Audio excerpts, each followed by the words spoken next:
Welcome to Parenting Decoded, a podcast for practical approaches to parenting. I'm Mary Eschen.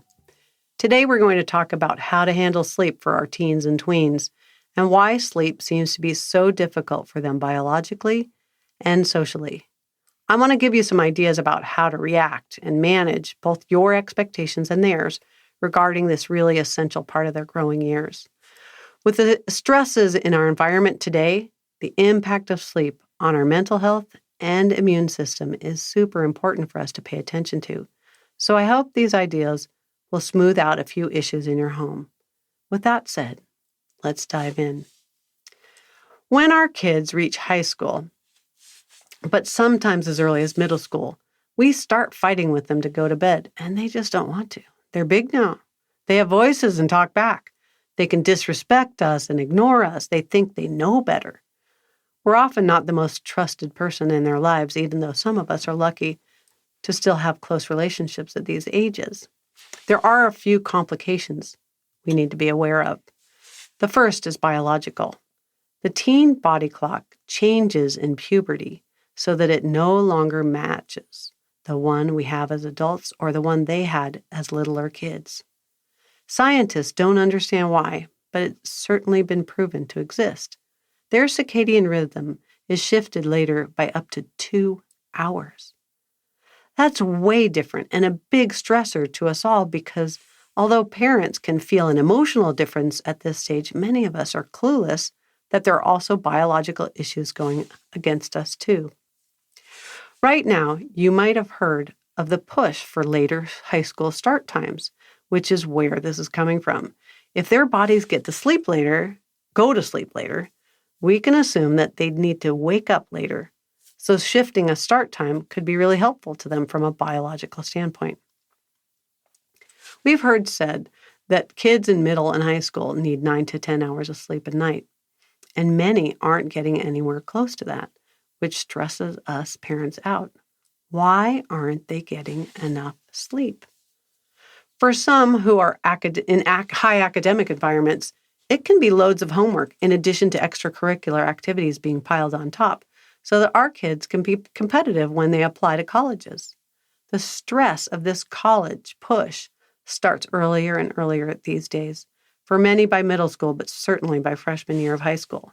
Kids putting extra classes or harder classes on their schedules, often with huge homework and test requirements. AP classes are great to see on college apps. Everyone seems to think the more the better, right? In my opinion, not right.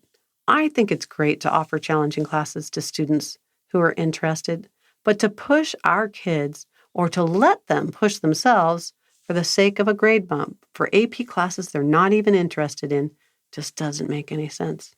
If you have a math kid, AP Calc makes sense, but not AP Lit or AP Spanish. If you have a literary kid, then AP English makes total sense, but not AP Physics.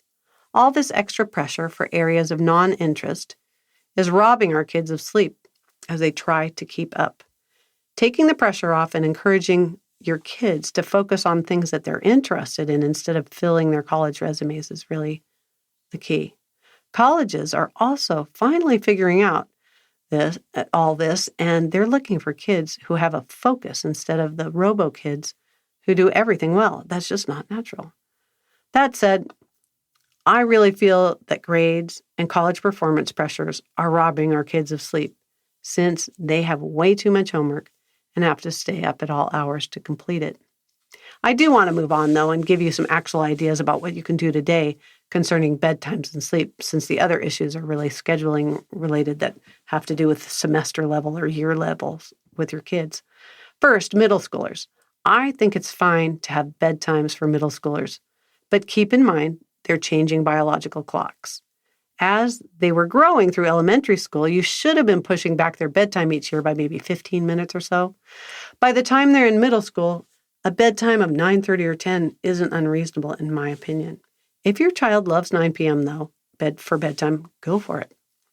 Next, high schoolers. I firmly believe that high schoolers should be setting their own bedtime. A bit scary for some of us, but we only have 4 short years at most to love them through the learning process of what it means to manage their sleep. We need to not helicopter them, but to let them lovingly fail and encourage them when that happens. This includes making sure we're not the ones waking them up. They need to have their own alarm clock, and if you give them love and empathy in the morning, if they oversleep, then they'll know that it was their choice to not wake up.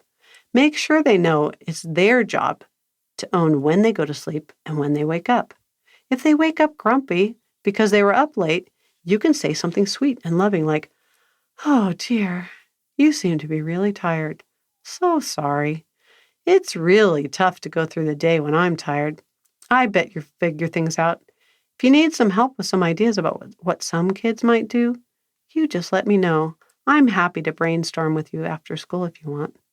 If they grumble back at you, ignore it and go happily on with your day. Don't push. Let them know that you love them and look forward to seeing them later. Try to even make it sound real. If they really are grumpy, then I'd also encourage you to listen to my podcast number 2 that deals with teens' emotions and how to handle them. Another area we need to consider is to make sure electronics are kept in the right places and are not nighttime and bedtime distractions. I'm going to do a separate podcast on electronics, but know that my number one rule is for parents to, if at all possible, keep all electronics out of bedrooms and private places.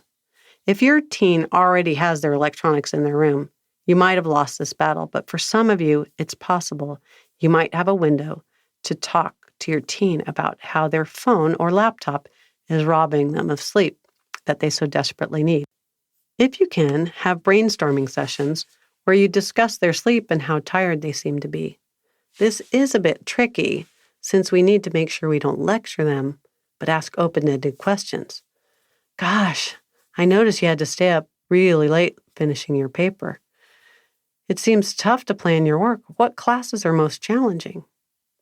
If your high schooler is touchy about all this, I would recommend setting up what I call special time and even going to a special place, like a favorite sit-down restaurant, so that you can have their undivided attention.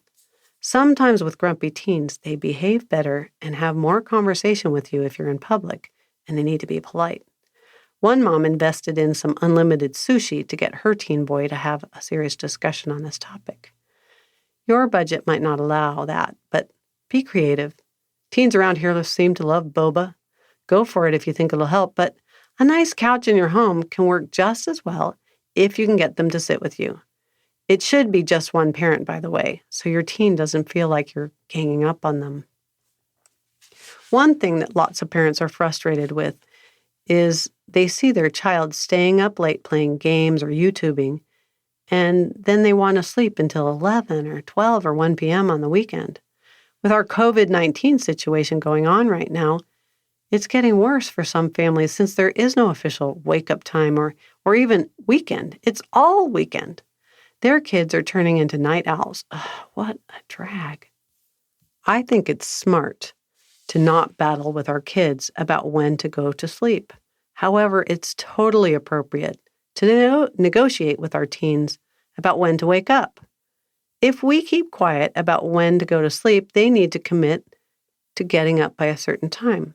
If you'd like them to get up at 9 a.m. and they want to get up at noon, then both of you have to give and come up with something you both think is reasonable. When my boys were teens, I think we had a 10 a.m. or 11 a.m. agreement going on weekends.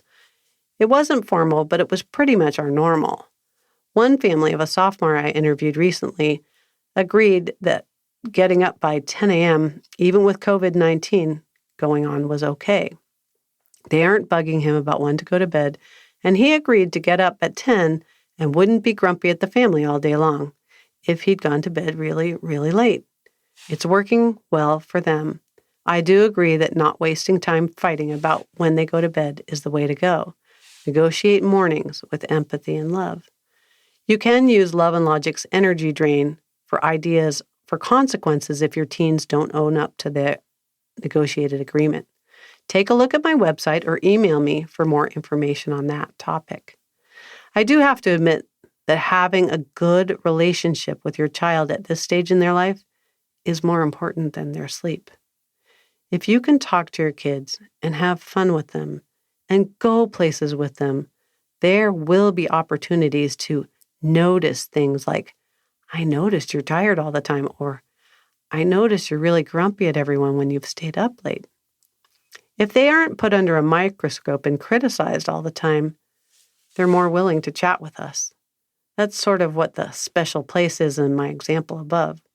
If they love sushi or hiking or bowling, then do that with them and see if a conversation about sleep can follow.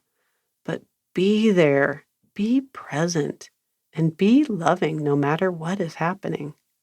If anyone is yelling or nagging, then you're shutting doors on your teen's life. Keep them open. If we love them through this difficult time and not have battles with them, they will eventually own their own sleep. You giving them love and empathy through all this will let them know they aren't alone, and you will love them through them being tired and even grumpy. Well, I hope you've enjoyed this podcast. Teens and sleep are a challenge. Letting them own their own sleep is hard for us, but essential for helping to raise a responsible adult who has figured out how to manage their schedule and can show up for work on time, being respectful of other people and the commitments they make to others. If you need more help, please feel free to email me, Mary@parentingwithlogic.com.